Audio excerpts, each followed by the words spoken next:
frère Gilles, bonjour. Bonjour Stéphane. Ben, écoute, je suis ravi de te recevoir dans le cadre de ce premier épisode de Shift Africa, une émission qu'on a voulu pour parler de changement. Et on ne pouvait pas lancer une émission comme celle-ci sans te faire venir toi. C'est très gentil. Et je vais te dire pourquoi.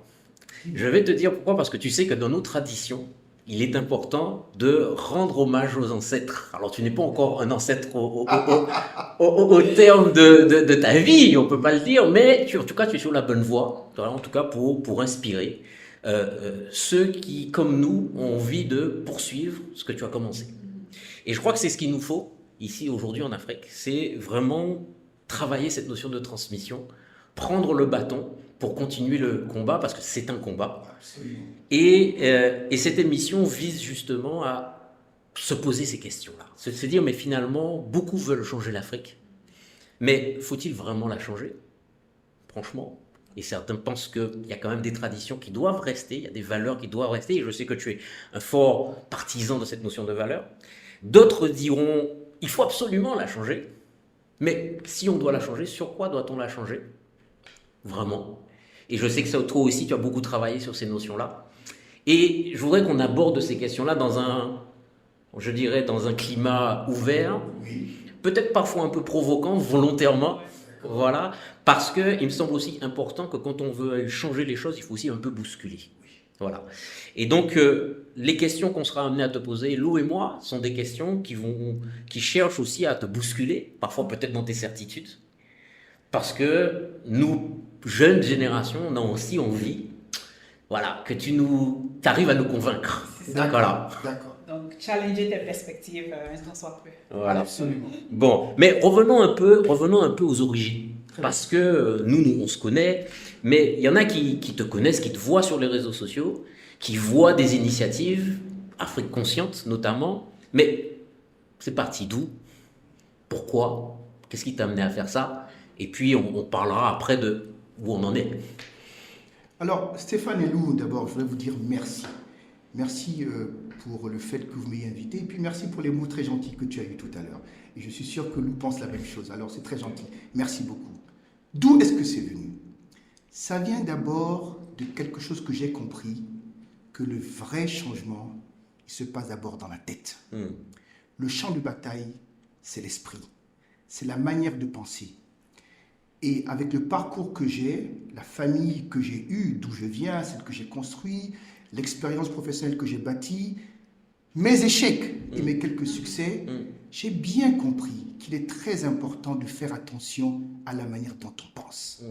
L'Afrique, mon Afrique, celle que j'aime, celle que je connais, et que malheureusement peu d'Africains eux-mêmes connaissent, a tellement de richesses, a tellement de potentiel, et malheureusement, si eux en face ils le savent, nous sommes ceux qui justement ne le savons pas. Alors j'ai décidé, il y a quelques années, consciemment, de mettre mes ressources ensemble, d'appeler des amis et qu'ensemble nous fassions le chemin dont on ne peut pas se passer si on veut que demain l'Afrique soit la promesse que nos pères, nos grands-pères nous ont chantée régulièrement.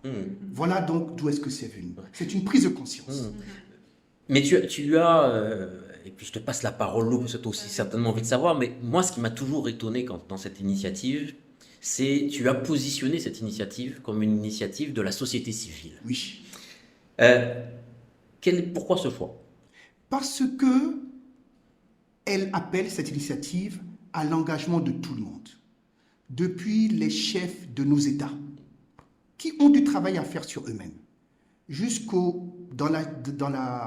dans l'échelle sociale, jusqu'au dernier, nous avons tous besoin, chacun de notre place, de faire quelque chose. Lorsque je dis ça, je dégage tout ce qui est politique, je dégage tout ce qui est économique et social, j'en reviens à l'homme, l'homme, grand H, donc hommes et femmes, chacun de nous, père, mère de famille, fils ou fille, neveu, cousin, frère, sœur, directeur de société, chauffeur, éducateur, professeur, médecin, avocat, gendarme, policier, militaire, chacun de nous, de notre part, chacun de nous, de sa place, pardon, doit prendre conscience que nous avons un rôle à jouer. Et peut-être que je dirais donc Lou et Stéphane, peu importe ce que toi, Stéphane et Lou, vous faites, ce qui m'importe moi, c'est ce que moi, de ma place, je fais. Parce que lorsque j'entends, et on va en parler certainement, les gens qui critiquent, pourquoi, je dis, mais toi, que fais-tu? Et c'est ça la grande question. Et c'est pour ça qu'on est arrivé à Afrique Consciente. Ok. Alors, il y a un point très important que tu as mentionné, le shift au niveau de la mentalité. Et il est clair pour tous qu'on ne peut pas arriver à une Afrique meilleure, en tout cas on ne pourra pas franchir une certaine étape si effectivement au niveau des mentalités, il n'y a pas une certaine maturité. Alors ça paraît pour beaucoup, ça paraît abstrait pour plusieurs, ce shift de mentalité. Finalement, c'est quoi le shift qu'on recherche dans les mentalités? Je vais donner quelques exemples très très simples. Comme ça, on comprend que je ne parle pas astronomie ou astrologie. Une chose qui est très importante, je la retiens de mon père et j'ai quelques souvenirs de mes relations avec mon grand-père et ma grand-mère, et je retiens bien sûr également de ma maman, c'est le respect de la parole donnée.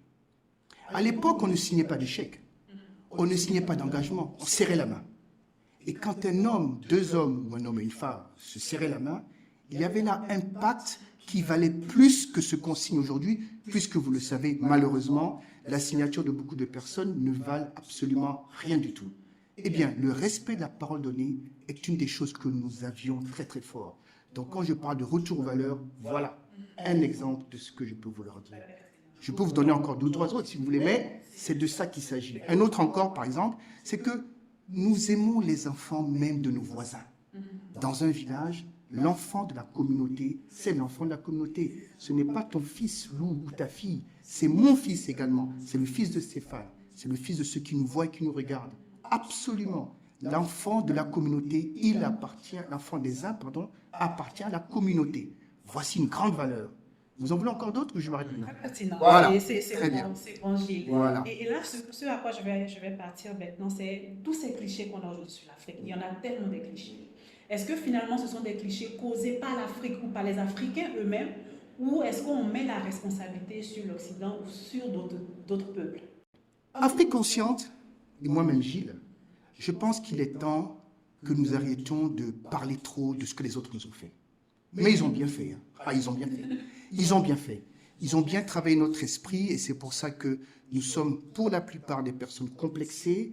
Ils nous ont appris le complexe, l'abaissement, le larbinisme. Et ils l'ont fait sur des siècles. Ils l'ont bien fait. Mais une fois qu'on le sait, on ne peut pas refaire l'histoire. Il faut maintenant travailler et notre présent et notre futur. Alors, Afrique Consciente, une des premières choses, d'ailleurs, les trois choses qu'on a, on en parlera, mais la première, c'est qu'il faut que l'on change le regard que nous avons sur nous-mêmes. Donc, la question que tu me poses, Lou, c'est de me demander, est-ce que c'est de leur faute ou de la nôtre? Les torts sont partagés, on va dire. Mais le manque de responsabilité que je vois malheureusement encore à toujours mettre la faute sur l'histoire, il faut que ça s'arrête. Un jour maintenant, et il y a des pays, et il y a des hommes qui se lèvent aujourd'hui pour dire, bon, maintenant ça suffit. Vous avez fait tout ceci, on a bien compris, on a accepté, on veut retenir ce qui était bien dans la relation, mais il est temps maintenant que nous dessinions nous-mêmes notre programme de développement, notre programme d'avancement. Ça suffit maintenant, il faut qu'on avance. Et on a toutes les ressources, Stéphane, on a toutes les ressources pour cela. Et donc, ce que tu veux dire par là, c'est que finalement, une Afrique où on a des leaders formés à l'occidental, on n'en a pas besoin. Non, attention. Il faut le dire. Dans quelle langue parlons-nous, vous et moi? Oui. Si je devais parler dans ma langue que je parle et que je maîtrise parfaitement, je suis fier de parler ma langue maternelle. Et si tu parles dans ta langue et toi également dans la tienne, on ne s'entendrait pas. Tout à fait. Nous avons en commun une langue qui nous permet de véhiculer nos messages. Ce n'est pas mauvais. Donc, je ne dis pas qu'il faille jeter tout. On ne va pas, comme on dit chez nous, jeter le bébé avec l'eau du bain. Très bien. Eh bien, il y a beaucoup de choses qu'il nous faut apprendre encore plus. La science, la technique est une obligation absolue. Aujourd'hui, malheureusement, nos curriculaires ne comprennent pas ça. Il faut arrêter ça. Mais, je l'ai dit au début, la manière de penser, elle est fondamentale. C'est pour ça qu'il faut revenir. Il faut des fois déconstruire totalement des choses apprises pour enfin construire ce qui est juste, légitime et qui nous prépare à un avenir certain. Mais Gilles, avec cette option d'étudier à l'extérieur, ce à quoi cela nous confronte, c'est la fuite de cerveau. Oui. Donc plusieurs vont à l'extérieur Oui. et ils restent finalement. Oui. Certains même, ils vont sur des bourses gouvernementales Oui. et ils restent. Oui. Alors, est-ce que finalement, quelle est l'action que nous devrions poser? Parce que finalement, si plusieurs sont partis, certains sont revenus, d'autres y sont, qu'est-ce qu'on pourrait faire pour avoir un système qui soit adéquat, de sorte à ce qu'on n'ait pas besoin d'aller effectivement étudier à l'extérieur, mais peut-être de se créer des systèmes de bourse qui nous permettent de rentrer dans nos écoles qui ont une certaine expertise? Alors moi, je suis un enfant de l'école africaine. Bon, je fais quelques crochets à l'extérieur pour compléter un peu de formation, à Paris quelque part, à Londres également quelque part, mais je suis un enfant totalement éduqué, formé en Afrique. Je suis fier. L'Afrique peut produire des gens comme moi. Je le dis parce que c'est la vérité. Très bien. Et il faut le dire, il faut être fier d'être un enfant de l'école africaine. Et j'en suis un. Mais attention, le tort est partagé et la première des responsabilités, elle vient à nos gouvernants. Nos gouvernants, malheureusement, ont baissé pavillon et ils portent une responsabilité lourde dans ce qui se passe. Lorsque nos enfants partent à l'étranger et ne reviennent pas, c'est parce qu'ils ne voient pas la perspective de l'avenir ici à l'intérieur, chez nous. Pourquoi quelqu'un voudrait-il partir et ne pas revenir? Pourquoi voudrais-tu partir, laisser ton père, ta mère, ta grand-mère, tes frères, tes sœurs, tes amis du quartier et aller habiter dans un endroit où tu n'es pas respecté, où tu n'es pas aimé? Mais c'est d'abord parce que nos pays ne font pas ce qu'il faut pour que les enfants aient envie de revenir. Ils portent une grande responsabilité et il faut le leur dire, il faut le leur crier aux oreilles. Messieurs, mesdames, vous êtes responsables de cette fuite de cerveau. Vous refusez de donner ce qu'il faut comme matière d'enseignement, comme prospective de développement. Regardez, je parlais récemment, pardon de faire une diversion, je parlais récemment avec un de nos grands chercheurs. Nous n'avons même plus de matériel pour pouvoir faire la recherche. Moi, à l'école, au second cycle du secondaire, je ne sais pas en première ou en terminale, même en seconde, je ne m'en souviens plus, on avait les grenouilles démédulées, pour ceux qui comprennent ce que je veux dire. Eh bien, vous savez qu'aujourd'hui, il y a des facultés en Afrique où on ne peut même pas déméduler une grenouille. On apprend ça comme ça théoriquement, mais le fait que la grenouille n'agisse pas comme nous, on l'a vu et qu'on l'a compris, on n'a plus de souris blanches, on n'a plus d'éprouvettes. C'est une catastrophe. Alors, pourquoi voulez-vous qu'un enfant qui peut se trouver avec un plateau technique pour avancer ait envie de revenir? Non, on ne va pas taper sur eux trop fort, mais mesdames, messieurs, il faut vous réveiller maintenant. Le siècle dans lequel on vit exige que chacun, de sa part, fasse sa place. Et c'est pour ça que même quand je parle comme ça, je parle d'initiative civile à cause des raisons que j'ai données donc au tout début de la conversation. Mais quand on parle, et je t'entends parler des dirigeants, parce que les dirigeants politiques, on en a beaucoup parlé, Oui. d'accord, et d'ailleurs ça cristallise un certain nombre de passions. Bien sûr. Tu vois, où les gens se disent, mais on est face à des gouvernements ou à des gouvernants qui ne nous écoutent pas, qui ne vont pas dans notre sens, et on se retrouve dans des situations comme ça. Mais je pourrais extrapoler, pourquoi parle-t-on que de ces dirigeants politiques? On a aussi des dirigeants économiques, sociaux, qui sont dans le même schéma. Absolument. Il n'y a malheureusement pas que dans l'administration publique. Tout à fait. On retrouve ceci dans l'administration privée. Moi qui fais beaucoup de formations et de consultations, je suis des fois surpris par ce que je vois, même dans les institutions bancaires, dans des institutions financières, où en principe tout est bien réglementé. C'est pour ça, Stéphane, c'est pour ça, Lou, c'est pour ça que la question des valeurs, elle est fondamentale. Vous pouvez trouver tout ce que vous voulez comme système. Tant que le cœur et l'esprit de l'homme n'est pas formaté pour performer, non pas simplement pour lui-même et pour sa famille, mais d'abord pour la communauté, on n'ira nulle part. La question des valeurs, elle est fondamentale. Est-ce que, ce qui m'amène à une question, est-ce que tu considères donc que finalement ces leaders africains sont peut-être... Ce ne sont pas des leaders. Je t'arrête. Non. N'utilisons pas des mots qui ne valent rien dire quand on parle de certaines personnes. Le leadership, c'est 4 choses. Je vais le dire rapidement. C'est la capacité à fédérer des compétences, la capacité à mobiliser vers une direction, sa capacité à bien évaluer du potentiel et le faire fructifier, et c'est enfin la capacité à inspirer la performance par l'exemplarité. Quand on parle de leader, et on fait souvent appel à leader politique, il y en a beaucoup qui ne sont pas des leaders tels que je viens de vous le définir.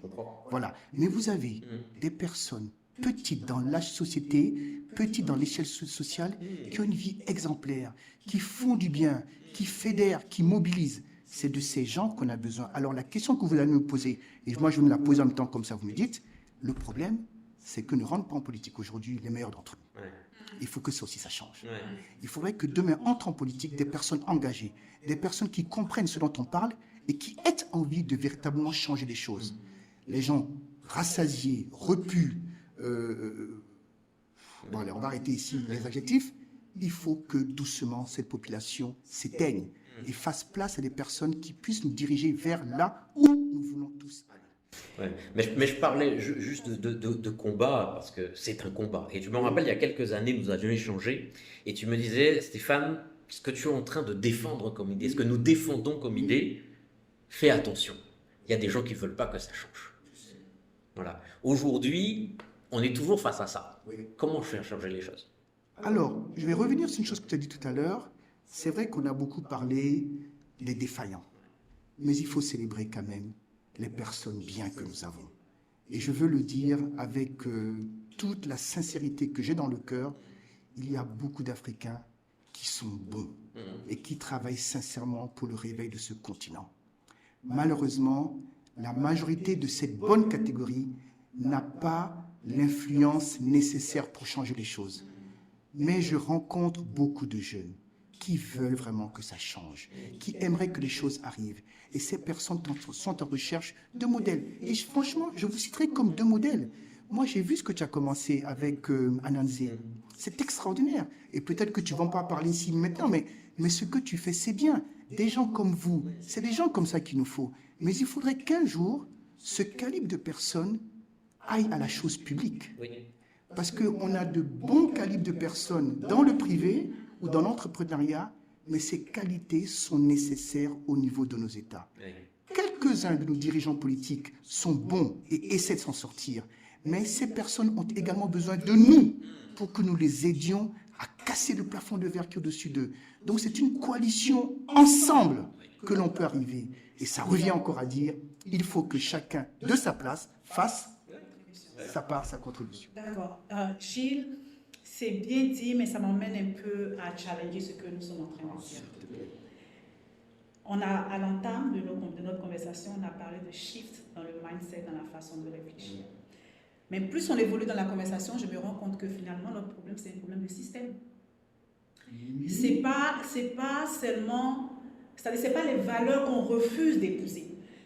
Beaucoup viennent de l'extérieur avec cette âme de pouvoir contribuer. Mais quand tu arrives d'un système qui est défini, avec ses rouages, que tu ne maîtrises pas toi, et quand tu veux frayer ton chemin, parfois tu as des blocages. Est-ce qu'à ce stade-là, on va s'en tenir seulement à vouloir changer les mentalités? Est-ce qu'on ne va pas aussi s'attaquer au système? Oui, mais le système, qui fait le système? Ce sont les hommes qui font le système. Donc je vais introduire un mot que tu m'as peut-être entendu déjà dire, masse critique.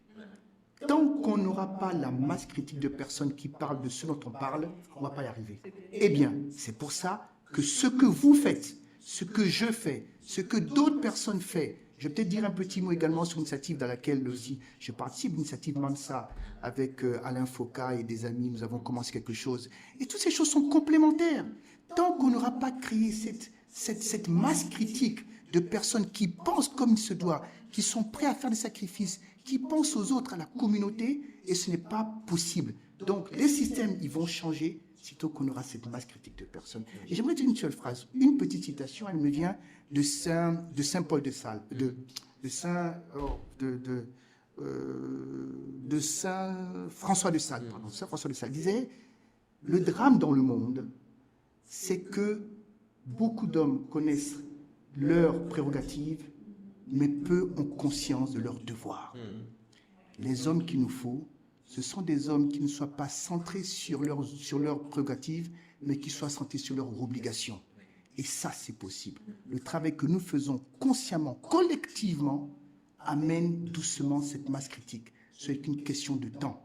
Les hommes que nous voulons, les femmes que nous voulons, dirigeront un jour nos États. Ouais, mais tu parles, tu vois, en t'entendant parler, et à chaque fois, c'est à ça, nous sommes confrontés à ça tous les jours. Oui. On essaye, on se met en petits groupes, et puis on fait avancer les choses, et comme tu disais, on est confronté à un système qui est pas facile. Mais trouver des personnes qui ont cet engagement, qui ont cette volonté, ce courage, si j'ose dire, parce que c'est une forme de courage d'affronter, d'amener des idées qui ne sont pas les idées les plus répandues, malheureusement. C'est pas facile. Non. C'est pas facile, mais toi aujourd'hui, de l'expérience que tu en as, par rapport à ça, tu en es où? Mais je ne veux pas dire que le combat Parce que, est gagné. Non, non. excuse-moi, parce que C'est très Nico, difficile.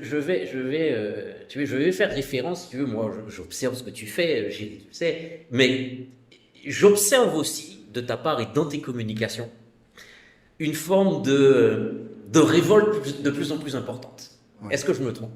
Tu ne te trompes pas. Je suis un peu plus révolté que lorsque j'ai commencé mon engagement parce que je pense que ça ne va pas assez vite. Mais il y a des événements qui sont venus récemment et qui ont bousculé la donne. Oui. Nous avons donc maintenant une fenêtre d'ouverture dans laquelle il faut vite agir. Et donc, oui, je suis quelquefois impatient parce que, je le dis, je sais que ce que je vais dire va heurter beaucoup de personnes, mais il faut le dire parce que c'est la vérité. Vous savez, aujourd'hui, on pointe le doigt sur l'Occident. Et je crois qu'ils ont fait des choses pendables. Ils ont fait des choses qu'ils refusent de se reprocher, mais des choses très mauvaises. Ils ont déstructuré notre manière de penser et ils ont bien fait pour ce qui les arrange. Et le problème, c'est que lorsque vous essayez de changer cette manière de penser, ce dont on a parlé depuis tout à l'heure, les plus grands résistants, ce sont les Africains eux-mêmes. Le plus dur, c'est ça. Et c'est peut-être ça qui est devenu mon impatience. Des gens bien feutrés dans leur salon, calfeutrés dans leur confort, qui ne comprennent pas que s'ils sont dans ces positions, c'est pour servir ceux dont ils ont besoin, ceux qui ont besoin de l'aide. Certains d'entre nous sont mis à part. C'est bien. Mais qu'est-ce que nous faisons de l'excès que nous avons? Je ne parle pas même de ressources financières, mais le temps, la connaissance, l'expérience, la volonté de faire les choses doivent nous aider à aider ceux qui ne comprennent pas. La conversation que nous avons est facile pour nous trois. Bien sûr. Elle est plus difficile pour la maman qui travaille au soleil, qui vend des jus et qui s'en sort en fin de journée avec peut-être 500 francs CFA, moins d'$1. C'est difficile pour elle de comprendre ce que je dis. Et je ne peux pas lui en vouloir. C'est pour ça qu'après avoir fait ça, il faut que nous trouvions le temps de tendre la main à ces gens, leur donner un peu d'espoir.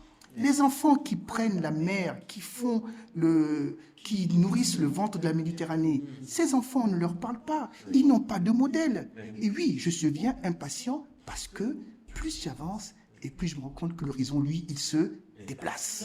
Ouais. Non, parce que je le constate, parce qu'en Afrique, il y a des gens qui ont de l'argent. On le sait. Il y a des gens qui ont de l'argent et ils sont plus à une affaire près. C'est-à-dire que la nouvelle affaire, c'est pas pour une histoire d'argent. D'accord? Et comme ils ont l'argent, ils ont aussi le temps.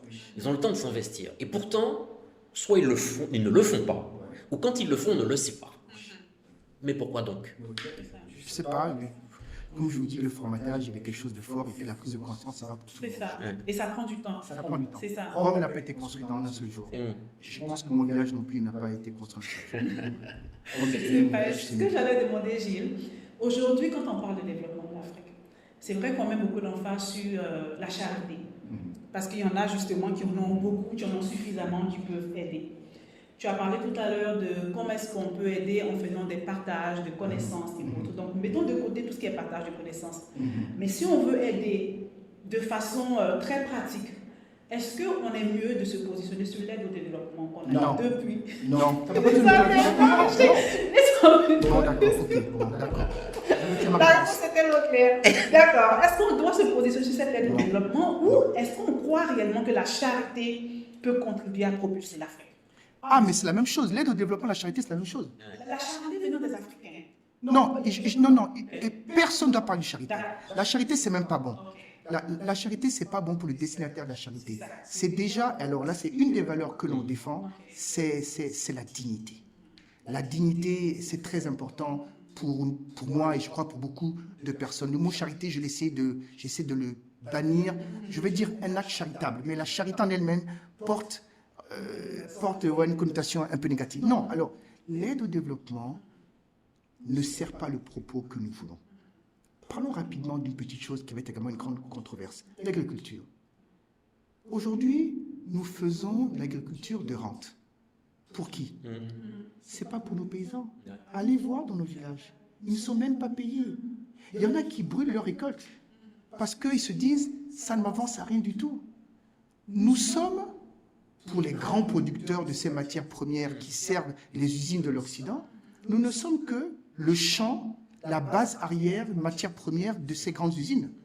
Il n'y a rien qui marche pour nous quand on fait ceci. Mais je pense que cette prise de conscience, elle est venue doucement, doucement. Et je pense que de plus en plus, on comprend cela. C'est pour ça que c'est bien de retrouver des jeunes Africains, qu'ils soient ivoiriens, sénégalais, togolais, béninois, tout ça, qui vont maintenant au champ et qui font de la culture vivrière. Il faudrait que nous commencions à manger ce que nous produisons. Et le reste pourra venir par la suite.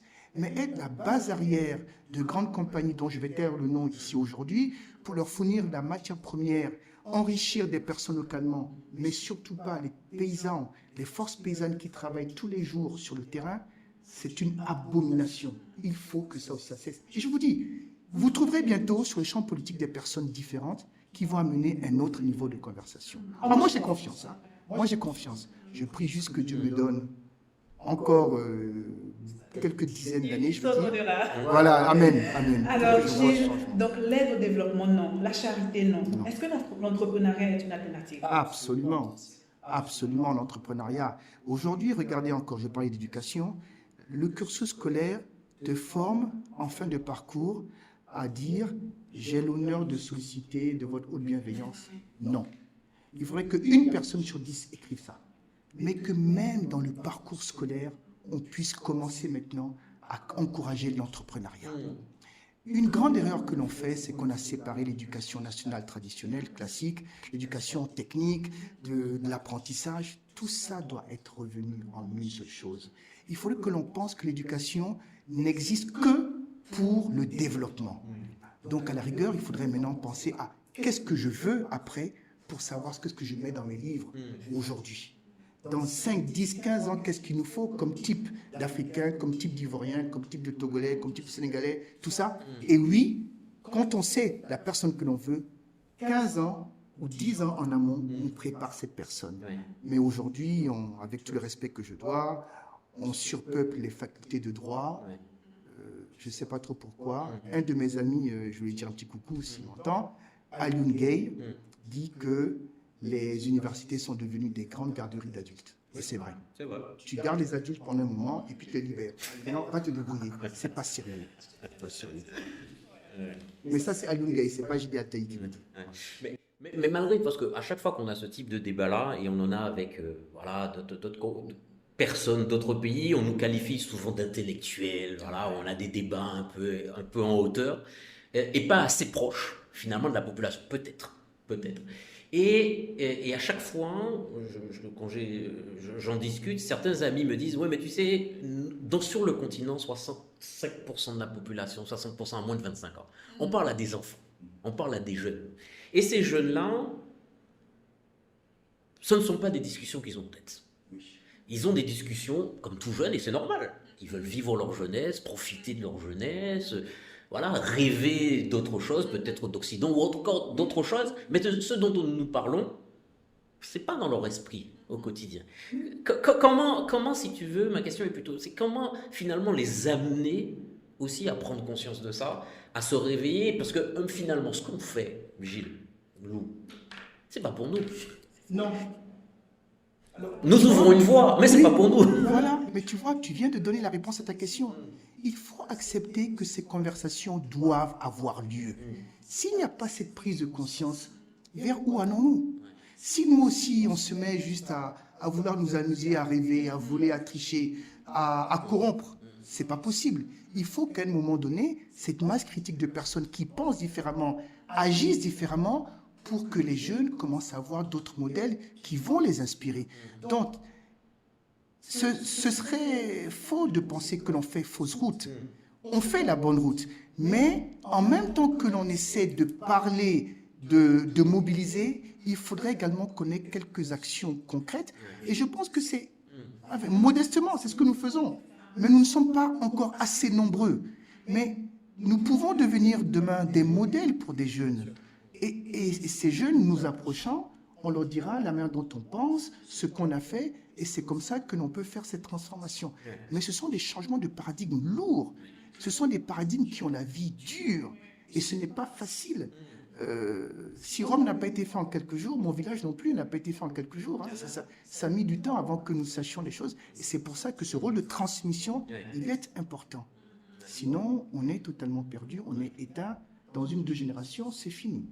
Mais est-ce qu'à certains endroits, le fait de prôner les actions à long terme, ce n'est pas finalement une excuse pour ne pas vite faire?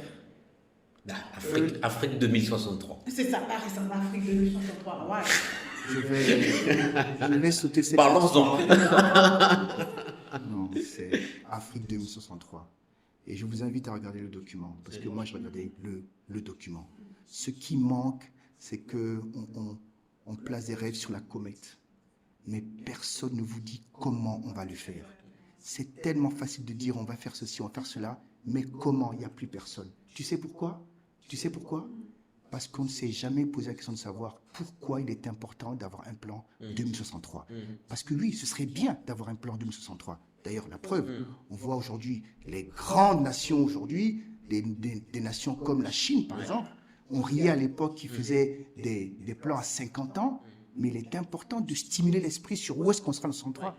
Mais quand dans le même temps, ceux qui font ces plans sont financés par autres que eux-mêmes, Tout à fait. lorsque leur redevabilité n'est pas aux populations, mais à des personnes obscures qu'on ne voit jamais, quelle crédibilité donner à un plan 2063? Donc, je préfère ne pas trop en parler, mais je crois que vous avez compris ce que j'en pense. Je crois plus à ce que je vois et que je touche quand je parle de ces gens-là. Mais je crois qu'il est important qu'une communauté se mette en place pour penser à ce que l'on veut d'ici 10 à 15 ans. Mais le plus dur, c'est l'exécution, l'implémentation des plans. C'est facile de faire un plan, mais l'implémenter, le mettre en discussion, le mettre en place, l'évaluer régulièrement pour le modifier, pour le remettre au goût du jour, c'est très difficile. Et malheureusement, nous ne sommes pas suffisamment nombreux à faire cela. Mais la masse grandit. La masse grandit.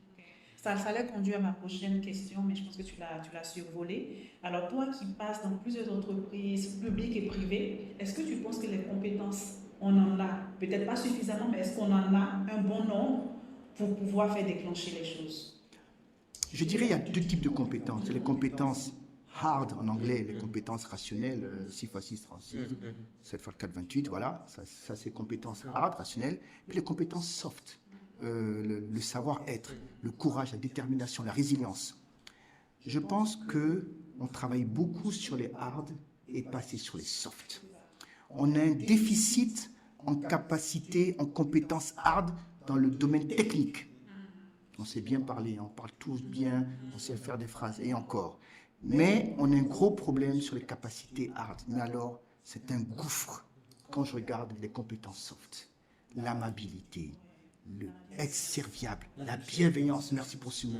La bienveillance manque et la bienveillance est un outil de performance. Ces 6 derniers mois, je travaille beaucoup sur ce sujet de la bienveillance. Et c'est ce qui nous manque pour l'essentiel. Tu peux faire tout ce que tu veux en compétence, mais quand tu n'as pas la bienveillance, quand tu n'es pas capable de mettre ton travail, ton savoir au service d'une cause plus grande que ta petite personne, il n'y a rien que tu puisses produire. Et malheureusement, là, on a un problème. Et le retour à nos valeurs traditionnelles serait la solution pour combler ça. Mais ce qu'on nous miroite devant, ce qu'on nous montre, tout ce qui est bling-bling et qui est recette rapide, income, fast income, fait qu'on oublie ce qui est fondamental. On n'a plus la base, on n'a plus les fondations. Mais il faut revenir à cela. Quand tu dis ça, parce que bon, on voyage et on voit aussi le monde évoluer, etc. Mais moi, j'observe que tu vois, quand tu regardes le monde américain, le monde asiatique, ok. Alors c'est vrai qu'il y a des fondements sur le long terme, mais quand tu regardes les gens au quotidien, ils sont quand même très court-termistes. La plupart, d'accord. La plupart sont très court-termistes et consomment énormément. On est en train, nous aussi, en Afrique, de rentrer dans ce modèle de forte consommation, finalement. Donc finalement, ce débat, est-ce que c'est pas un problème de génération? Finalement, est-ce qu'on n'est pas les vieux dans l'histoire? Non, je ne pense pas. Je ne pense pas. Je le dis respectueusement, et tu as parlé de l'Asie. L'Asie est assise sur des fondamentaux. Oui, c'est vrai. Ah oui. Ce qui permet de nous donner l'impression que tout le monde est à court terme. Ne t'inquiète pas. Il y a beaucoup de gens qui sont à moyen et à long terme, qui ont réfléchi. Parce que ce qui se passe, ils le savaient déjà avant que ça n'arrive. Je te pose la question de savoir. Réfléchissons chez nous, en termes de planification. Est-ce que quelqu'un est capable de me dire ce qui va se passer ici dans 2 ans? Je ne parle même pas de politique. Mais on ne travaille pas dessus. Donc, on ne peut pas tous faire la même chose. C'est pour ça que je parlais de leadership de fédération de capacité. Il faut des compétences qui pensent à long terme, des compétences qui pensent hard, mais il faut beaucoup de compétences à court terme, des compétences soft, des compétences créatives, des compétences imaginatives, des compétences très réalistes, des gens qui nous ramènent sur le terrain, mais des gens également qui rêvent et qui nous propulsent vers l'avant. Ces pays, aujourd'hui, consomment parce qu'ils ont préparé cette consommation. Nous, on ne peut pas être des consommateurs juste parce que nous sommes des suiveurs. Et ce que j'observe, c'est que nous sommes des consommateurs par suivisme, mais que nous ne consommons pas ce que nous-mêmes avons pensé et ce que nous avons procréé. Si nous pouvions procréer notre consommation, alors oui, soyons des grands consommateurs, soyons des jouisseurs. Nous ne soyons pas des jouisseurs sur quelque chose qui a été fabriqué et que l'on court acheter comme ça parce que ça fait bien de consommer comme les Américains ou comme les Japonais. Mais toujours... Mais tu comprends ce que je veux dire? Oui, je comprends tout à fait, parce que, bon, toujours, même en voyageant en Afrique, et on voyage en Afrique, je sais que toi, tu vas dans les pays anglophones, moi, il m'arrive aussi d'aller de voir des pays anglophones, etc., on fait d'autres pays francophones, et on parle souvent d'Afrique comme étant une unité, mais on sait que ce n'est pas une unité. Sur le terrain, ce n'est pas une unité. On voit les différences culturelles, les différences sociales, économiques, etc. Finalement, on parle beaucoup d'union africaine, sans parler de l'institution. Oui. Mais finalement, c'est possible, ça? Mais est-ce qu'il faut même cette... est-ce qu'il faut des State of Africa? Est-ce qu'il nous faut ça? Of course we do. Okay. And we will get there. Mais peut-être pas aujourd'hui, parce qu'encore, le logiciel qui est installé dans la tête de certains est trop fort encore. Mais on va dire rapidement les choses. Les États forts, regardez, sont les États qui sont d'abord tournés sur la mer. C'est les États qui ont les terres. Et puis également, ce sont les États qui ont du peuple, de la population. Pourquoi est-ce que l'on parle d'arrêter de faire des enfants en Afrique? Parce qu'il y en a qui ont bien compris que l'accès à la mer, les terres arables, il ne manque que la population pour devenir une vraie puissance mondiale. Voilà. Donc oui, si on a des micro-États, je prends des pays qui font 8 millions d'habitants, 5 millions d'habitants, 13 millions d'habitants, tu ne pèses pas. Et à côté, tu me dis, il y a un État qui s'appelle États-Unis. Tu as bien dit États-Unis. Hein? Tu as 250, 300 millions d'habitants. Ben lui, il pèse un peu. Tu as la Chine, qui est un continent. Tu as l'Inde, qui est un continent. Mais l'Afrique, si elle devenait un continent, serait une force véritable. Mais il y a beaucoup de choses à faire en amont. Et ils ont bien fait à Berlin de découper le gâteau en 53 ou 54 États pour nous affaiblir. Tout ceci est bien fait à dessein. Oui, complètement, c'est clair. Maintenant, la question, c'est la question qu'on doit se poser et qu'on se pose aujourd'hui. Maintenant qu'on est conscient de ça, il faut reconstruire. Oui. Il faut reconstruire sur des bases. Oui. Mais quelles bases, Gilles? Moi, je parle toujours du retour à nos valeurs. Et je n'en parle pas comme un illuminé. Je ne suis pas un illuminé, je suis très factuel. Hein. Je travaille tous les jours, je rencontre des gens très intelligents qui me challengent et on discute. Et ce n'est pas sûr qu'ils gagnent toujours la conversation. Donc, je ne suis pas un rêve.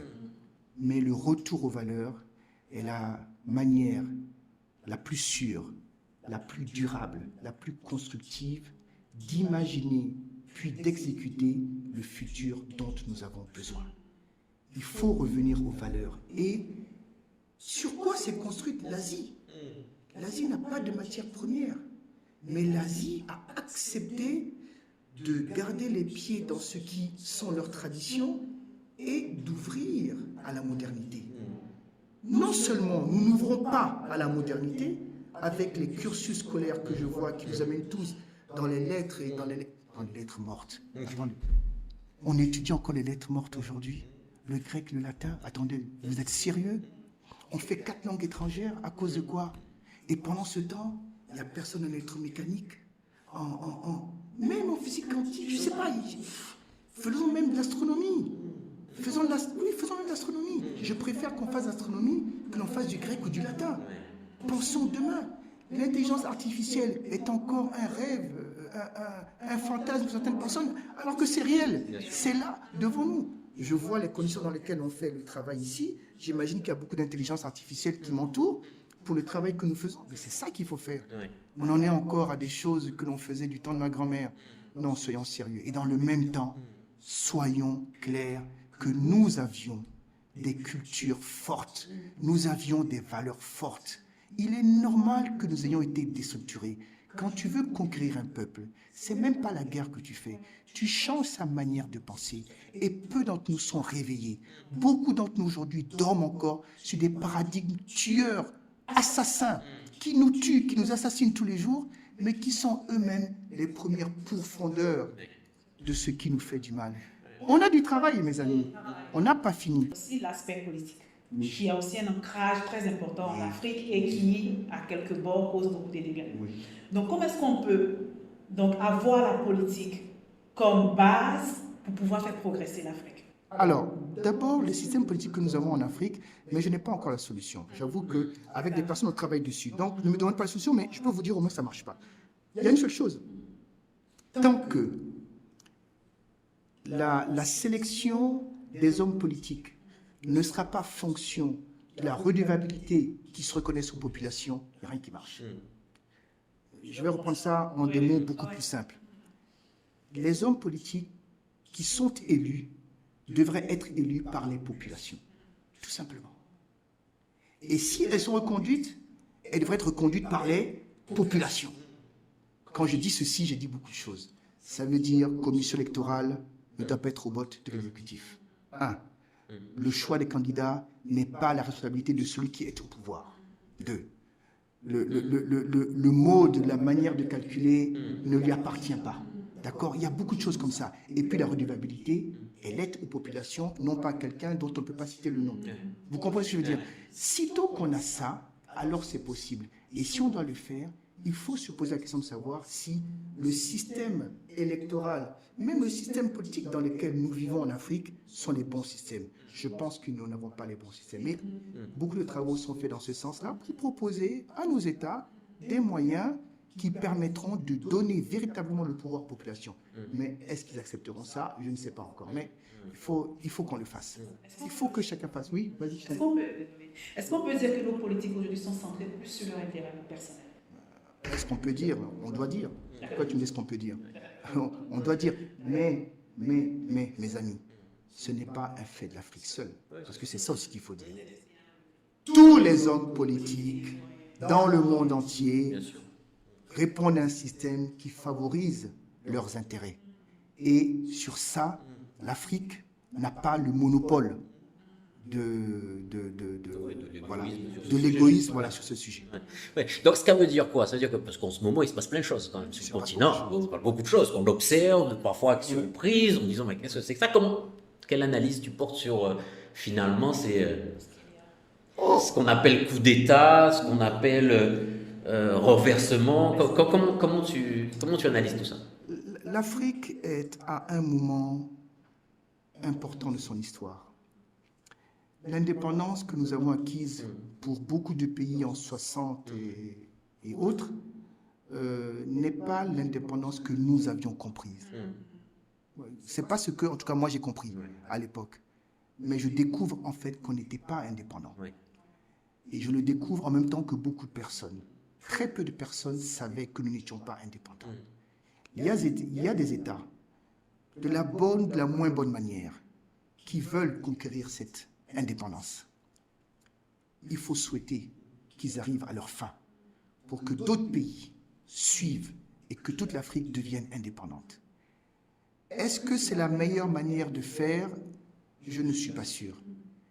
Est-ce que c'était provoqué par des choses qui étaient tellement indéfendables que l'on voit aujourd'hui les populations supporter ce qui se passe?